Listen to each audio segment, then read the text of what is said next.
Hi whales, I hope you've all been working hard. We are now having chapter 13 and it is called The End. And there's the picture to start us off with.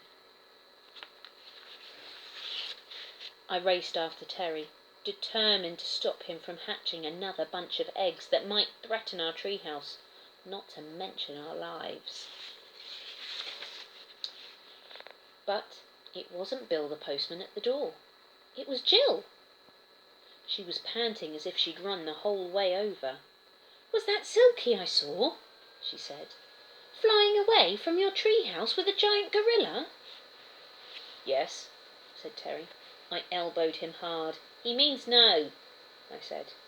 "Yes, that's right," said Terry. "I mean no." Jill frowned. "I'm sure that was Silky." "But isn't Silky white?" I said. "All those cats were yellow, and they were flying. Does Silky fly? You didn't mention it on your poster." "Well, she doesn't usually," Jill said. "But one of those cats was Silky, I'm sure of it. I'd recognise her anywhere. And you two know something, I can tell. You better start talking, and fast." There's a very angry Jill. "I'm sorry," I said, "but it wasn't my fault. It was Terry. He painted Silky yellow and turned her into a canary. Well, a catnary, I guess. And then she flew away.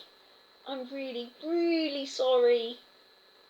"Catnary," said Jill slowly. "Terry turned Silky into a catnary." "Yes, and like I said, I tried to stop him." "But I'm so glad you didn't," said Jill. "Huh?" I said. "You don't mind?" "Not at all," said Jill. "In fact, it's fantastic. I've been really wanting to get a canary, but I was worried that Silky would eat it. Having a flying cat is like having the best of both pets. Thank you, Terry." There's the picture. "You're welcome," said Terry. "If you'd like any of your other pet animals converted, you know where to bring them." "Thanks," said Jill. "I'll definitely think about it. Meanwhile, I'd better get home and put out some birdseed for Silky and her new friends." After she left, Terry clapped his hands together. "Well, that all turned out pretty well, don't you think?" "I guess so," I said, "except for one small thing." "What's that?" "We still haven't written our book."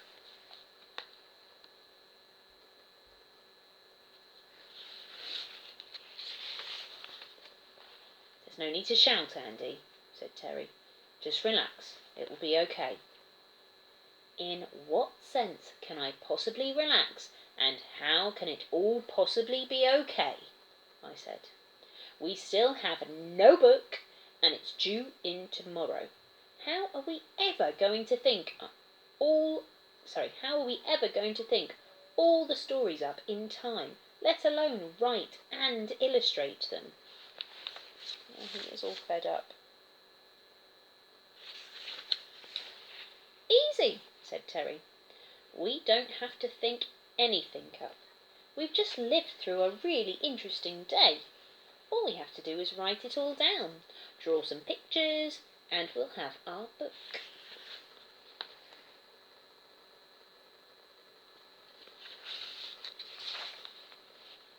You know, I'm much smarter than Terry, but sometimes I get this really weird feeling that he is actually much smarter than me.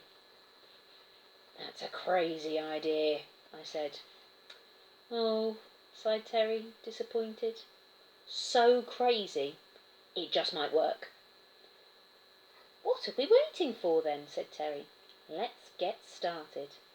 And so we sat down and wrote and drew. and drew and wrote,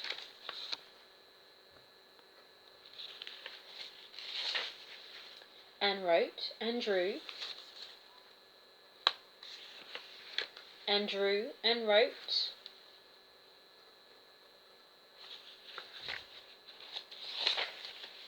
and drew and wrote, and wrote and drew,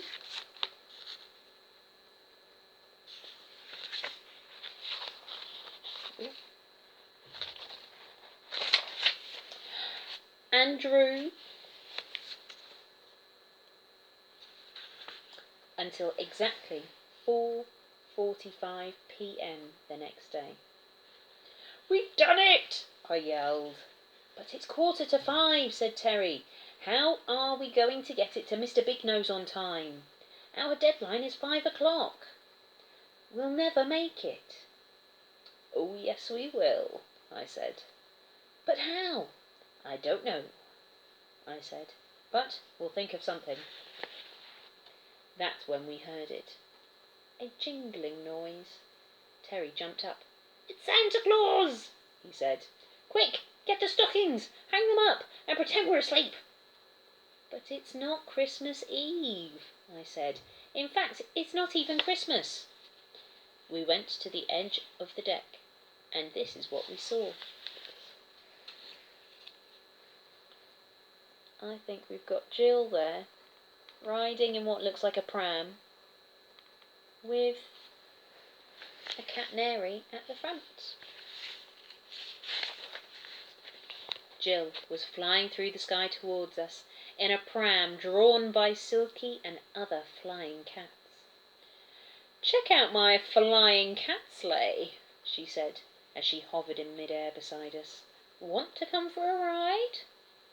"We can't," I said. We're pretty busy. We're trying to figure out how to get our book to Mr. Bignose in the city by 5 o'clock. "I could take you," said Jill. "These flying cats are really fast. Come on, climb aboard." And so we did.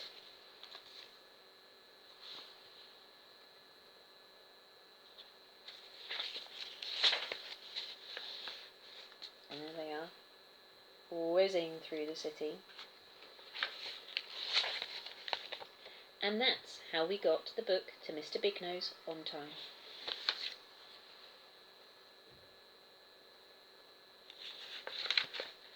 And then he published it.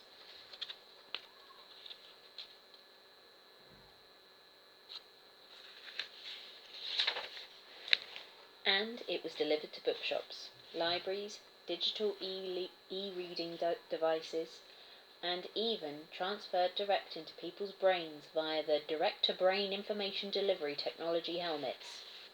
Direct-to-brain information delivery technology is a direct-to-brain information delivery system so technologically advanced that Terry and I haven't invented it yet.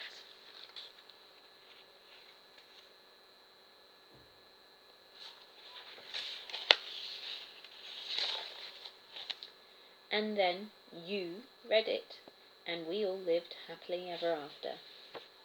Unless, of course, your life was tragically cut short as a result of having your brain fried by one of our prototype direct-to-brain information delivery technology helmets. The end.